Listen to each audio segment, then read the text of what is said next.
Okay, welcome to Chibi Fire Alarm Test 3. I got the FCI MS-2, and I also got the ceiling mount SpectrAlert Classic, so here we go.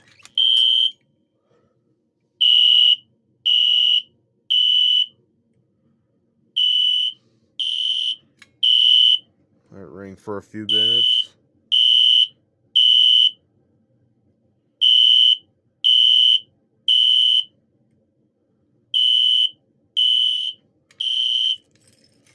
Lock is a little stiff, like FCI MS-2s or typically are.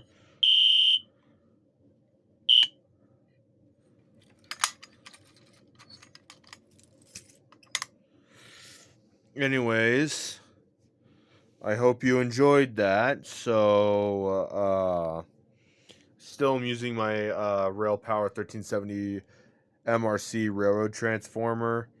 So yeah, anyways, thank you for watching.